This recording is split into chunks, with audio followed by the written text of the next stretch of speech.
because your boy Rockstar is back out in the media crashing out. So we gonna get into that because he calling out fades. But one fade that he looked like he was trying to call out.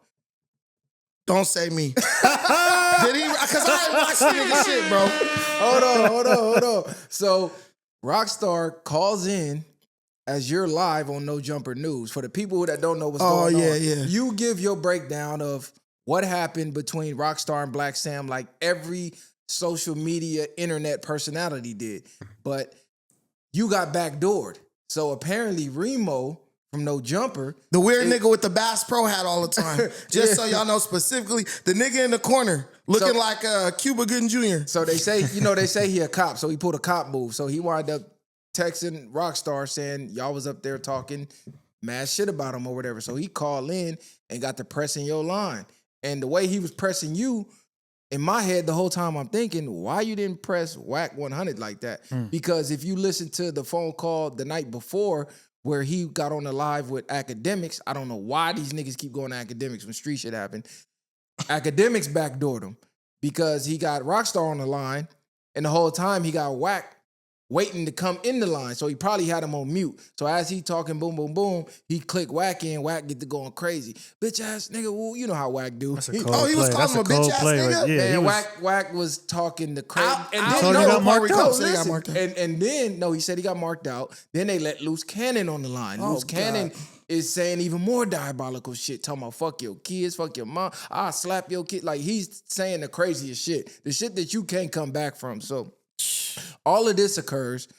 Rockstar, I really don't hear him really too much going crazy on him. The way he went crazy on you. No, he sounded like he was begging the niggas to not be mad. I'm like, come on, man. Like, from the little clip I heard, he was just like, come on. Like, he was like, y'all tripping. Like, y'all don't really understand. Like, he was pleading. No, that's what I'm getting at. And for people that don't know, Rockstar has been in cahoots with Whack 100 to do content via Clubhouse. So they've been running plays on Clubhouse, doing a bunch of messy drama, BS on Clubhouse. So the same way Whack 100 is treating Rockstar right now, he done treated him like this before on Clubhouse when they fell out. He done literally treated him in his own room. So the fact that Rockstar is willing to take all this verbal lashing for the sake of content and go against his so-called childhood friend, Black Sam, and his deceased childhood friend, Nipsey Hussle, and work with the man that's essentially was dissing your dead homie for content, that alone was crazy. But enough of that. How did you feel when he called in and pressed his line on you? Okay, wait, let me just clarify. So, has he said he wanted to catch my face since the situation at No Jumper? No. He said he wanted to catch Black Sam. But I'm saying the way he was talking to you at that time, at that moment, I could hear if you would have came at him more aggressively, it sounded like he was gonna call a fade out because he was like, yeah, I'm just trying to see what's up with niggas. And I'm like, well, this is the wrong niggas to see what's up with. Yeah. So I just had to clarify because if a nigga been calling out fades after that, like, yeah, come on, bro. For real? We can do that. That's not, I'm not Whack 100. So I ain't no nigga that's gonna talk about fades and not do it. Like if a nigga need that, just tell me you could get it. That's where I'm gonna leave that. If you really need that, I don't know what it's gonna do for you to get, pieced up by a nigga from Long Beach. Whatever, and if you fade me, ain't none of that. Break it up. All nigga only going for the shoulders, nigga. I'm going to slam the fuck out of a nigga and choke the nigga till he's damn near dead. If not, don't touch me because I'm definitely gonna have a homie with the pistol somewhere in the vicinity. That's how I fight. Just let y'all know. Like, I ain't no actor. I ain't no personality trying to get a viral moment. If we gonna do the shit, it's going to be that person and me. Not saying I'm him, but it's going to be that person and me, and it's going to be one of us going to walk away and one of us going to fight till the other person give up or they can't move or whatever. That's just any fight you want to do with me. That's for anybody who wants to catch my fade. General rules that are going to happen. If you don't want to do that, stop talking about you want to fade me. So, not saying he said that because he didn't, but with that situation when he called in, I gave my opinion on what happened with the situation with Whack. So I said, bro, got marked out. He didn't like that. But bro, look, Whack 100 was to your face, well, not to your face, but over the phone telling you, you got marked out, you got marked out, you got marked out. So that alone should have told you, damn, to people, it looked like I got marked out. So when I said that, it should have been no surprise. And I'm not saying it to like attack you personally because I don't know you, right? And before I said he got marked out, I actually said I commend him for not making it a negative situation. Because I know a lot of pookie-minded niggas would have tried to light the spot up and shoot or do whatever just to salvage their fragile ego. So I said I had respect for bro for not making it a negative situation. I can give respect and still say what I think about how you handled the situation and how it ended up. And I told the nigga, like, you marked yourself out because if a nigga ain't answering my phone calls or responding to my inbox, I'm not popping up nowhere where the nigga is at because clearly he has an issue with me. So what I'm going to do is reach out to a nigga who's a mutual acquaintance or friend and say, hey, tell that nigga I'm trying to holler at him. If he holler at you, he holler at you. If he don't, he don't. That's cool. But basically, I gave my opinion. Remo, you know what I'm saying? I'm going to call that nigga Lawrence Fishburne. Backdoor artist. That nigga over there in the corner texting. And before the news started, I was just asking, like, why do this nigga be in here? But now I know. Because I was like, he don't never talk. You know what I'm saying? He don't never give no real input. Not saying he can't, he just doesn't. He sits in the corner. Now I know he's the guy listening and tapping and texting niggas. They up here saying, and that's okay because that's what they do at No Jumper. That's okay with me. I'm not tripping because whatever I say is what I said, and I'm not gonna move off of my square for no nigga. Like that's not happening. But now we know what Remo's there for, so I got to answer for that. Remo a cop, cuz. Writing the transcript. The dude called in and was like, "You're entitled to your opinion," and I was like, "Okay, so why are we having this conversation?" A nigga might have an opinion about me. Express yourself. I guarantee you, niggas could say anything about me on the internet. I'm not gonna call you trying to fight you. Niggas, hey, if you want to sit down and have a dialogue with me, that's fine. But this was the cold part. I didn't understand the calling in and explaining to random people on the internet of what we all saw happen in 4K. So this already happened. So to try to backtrack and make us believe what we seen with our own eyes didn't happen. Like, oh no, you know, this and this and what you would have did. It wasn't about what we would have did. It's about what you actually did. And for Rockstar to be a media personality who does reactions to situations that happen online on Clubhouse all the time. Right. Like when someone else gets the short end of the stick or they the butt of the joke, they're the first ones in the room clowning them. So now that the rabbit got the gun, it ain't no fun no more. So now what are you going to do? You going to call in to every podcast ever who gives a review and press niggas? Except you didn't press Black Sam, who he pressed the line, and you didn't press Whack 100, who's the one saying, hey, nigga, pull up to No Jumper, we could get down.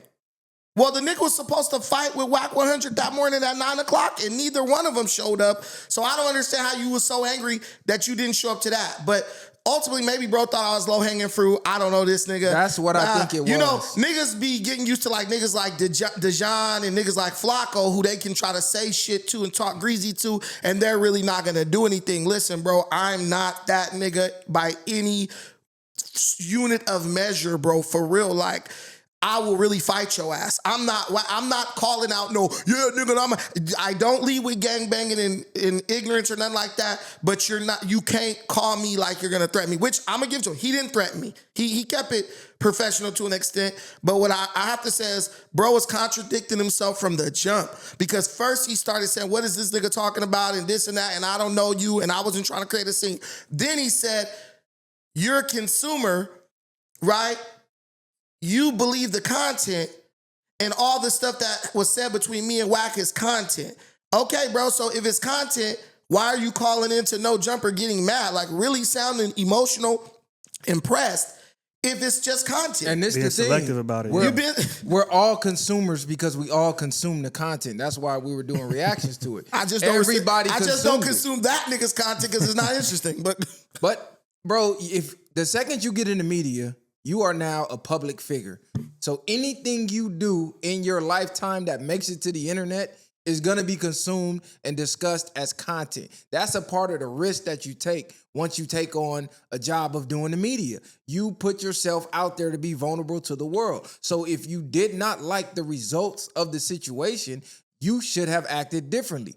Bro, a nigga made a whole cartoon about me. Like, Niggas roasted me for months with that Tariq shit. Yeah, that Bucci bitch. I never called nobody crying, y'all niggas in here talking about me and all that. It's like, bro, you gotta have a tougher skin. And on top of that, until you address Wack, you just can't even address me. And that was my point is, I don't know why people think all podcasters are the same, because the goofy niggas got the motion and they got the torch, so they categorize everybody as these type of, academics, the Floccos and the goofies that you could just pick on like that. So I'm thinking he see you, okay, this dude, this proper talking, look like a square, kind of look like Flocko. Oh yeah, he's low hanging fruit. And I was laying back like Flocko with the fat in his stomach. Like, he like, I'm gonna get part of my rep back by pressing his line. But what he didn't realize was that just made it worse. You're just digging a deeper hole. If you're not gonna go address Wack or Loose, who's actually calling you out, it's too late to address Black Sam. We gonna get to that later because that was supposed to be addressed on the spot. Now, if you felt like you handled it the best way you could, which that's what he said, but I don't believe it because he keeps asking everybody, well, how do you think I handled it? That's somebody that's unsure of themselves and looking for reassurance. I'm gonna tell you, bro, Rockstar, you handled that situation the right way, but you should not have ever put yourself in that situation. And if you swing, you bet not miss. And when you tried to press me, you missed by a mile, nigga. And I give you that you don't know me, right? But at the same time, don't try to get, like, you got clown. Don't try to, like, save your rep off of the next nigga, bro. Just have a real moment with your camera and your microphone and just tell niggas where you coming from, because that's what a man does. A man don't go try to aggress against another man because he feels like he got, played or marked out or his ego was hurt. Like, that just made you look even weaker, bro. It seems like he's in between. It seems like he's in between feeling like he did the right thing, but then at the same time his ego was hurt where he's seeing all the tweets and the videos where he like, I felt like I reacted the right way. But then niggas think I'm a mark, so I gotta kind of say something, or you know what I mean, to kind of salvage my reputation. But if you feel like that was your homie, which he continuously says him and Black Sam is cool like that, then it was a situation that unfortunately everybody saw it. But if y'all know what it is between each other, then you should have just let it be what it is and just call it at that. I think everything after the situation is what's making it worse than what it is. But facts. But what I seen with y'all situation was, you ever been on the schoolyard? And then two people getting into it, and then the nigga turned down, dude fade, and then you laughing, and then he tried to get on the nigga that's laughing. Yeah. Oh, what's up with you? You hold on, cuz is the one trying to fight you right now. Why are you trying to pick on the nigga in the back laughing? That's what that kind of was. You trying to come at me, and the whole thing is, bro, like, you say he like your brother and all that stuff. Listen, man, niggas can say whatever. I'm not about to fight my brother no matter how mad I get and no matter what nobody says, because at the end of the day, when all them people are gone, it's going to be my brother. If you calling out Black Sam for fades, which I also heard that, I don't watch y'all content like that, sorry. But if you out here calling out Black Sam for fade, bro, you looking bad, bro. Like, you done got... I'm telling you, you let Wack 100 put a battery in your back, my nigga. When that nigga was like, you got marked out, like, you thought about that shit all night to the next day, and you woke up in the morning ready to hop on whoever said something. That's the wrong way to be, bro. We grown, nigga. Like, you're grown. You got to be over 30. Is he over 30? He got to be over 30. He for sure over 30. But yeah, look, you can't be out here letting niggas press you to the point where you acting on it.